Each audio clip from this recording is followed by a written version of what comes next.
Good day, it's Tony Fortunato from the technology firm, and I want to talk a little bit about scheduling, and I want to talk more precisely about Qual'It, a little freemium product I mentioned in one of my past videos. And I got a little bit of feedback.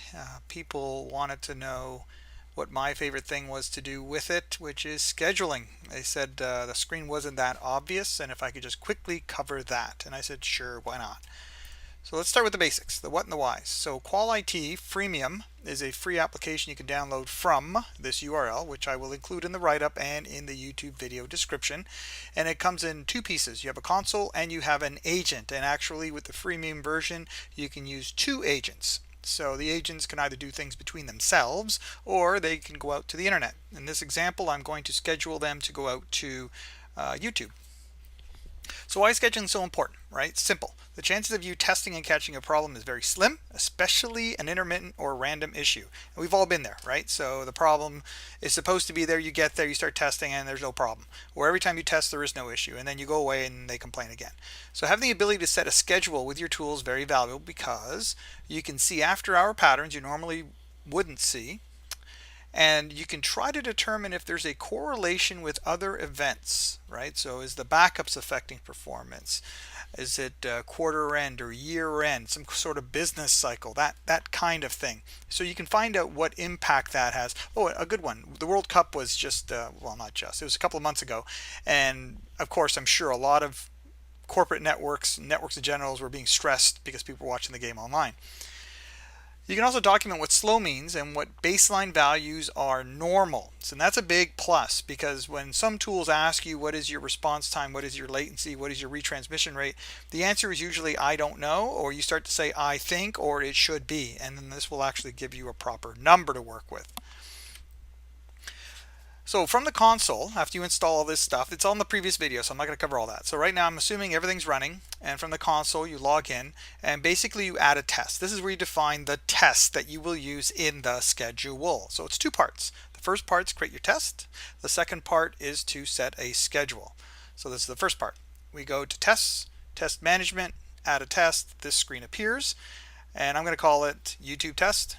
And it's 10 seconds long. You can obviously change that. There's a bunch of stuff you can change. I'm not going to cover any of that. I'm just doing a very basic quick start right now.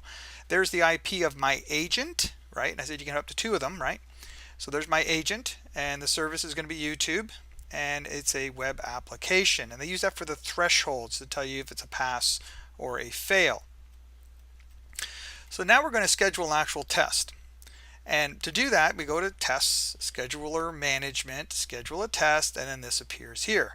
And then in the pull down, you can pull down that test you just created and how often do you want to do it. Well, I said every 10 minutes. So the reference mode is going to be minutes, and it's going to be every 10. And then obviously the date and the time and all that good stuff. Excuse me. So when it's running, especially if it's a long period of time, you might want to check the status of these tests. And to do that, it's pretty simple. You just go to the results pull down menu, and all the way at the bottom it says schedule tests. It gives you a list of all the tests that are running. Of course, there's names, so you can identify if you're running several different tests at once, maybe a throughput test, maybe a DNS test, maybe a YouTube test. You might want to be doing several things at once. In my case, I'm keeping it very simple. And the status is success, success, success, and life is good. If you want to see more details about all these reports, you can click on it. And I really encourage you to do that because even when it works, you need to make sure your thresholds are set properly, right? Because it's passing, but is the default 3 seconds, right? And it's way too high. So you have this chance to look at the real results, and you can always go back and tweak your thresholds. So when it fails, it means more, right? Because this could be successful, but it may take 300 milliseconds, and you might think that's way too long, all right? And when you do get to the test summary screen and you click on that link, you'll see this little arrow, which I covered in the first video. Just click it, it'll open up this box, and you can have all these different indicators or KPIs, people call them different things, and you can actually see what those values are and how the behavior is over time. Now the thresholds, which is right underneath that, you can actually see again success, success, success, and it says total request time average. My result was 79 milliseconds. The threshold is 2 seconds. So you might say, come on, 2,000 milliseconds, that's way too high. This should really be max, maybe 200 max. And then you can go and tweak your thresholds and so on and so on, okay? So that's a really important step. Don't skip that step, because then later on things won't be as valuable. So in my lab, I had my agent running on a VMware environment. So I went to the adapter and I changed the adapter profile. I gave it 128K, and I gave it a 10% packet loss inbound and 10% packet outbound, and 128 kilobits per second as well. Now, the reason why I did this was because I want to see what happens with the software and how it reports this type of thing. Because with 10% packet loss in and out, and I'm just simply going to YouTube and pulling one page, the chances of losing a packet are still pretty slim. But what I should get caught on is the response time. That's what I wanted to see. And I always encourage people to play with the tools in the labs, try to break things, and try to see how the tool reports those things. That's incredibly valuable, right? Don't just go and try to guess your way through it in the real world.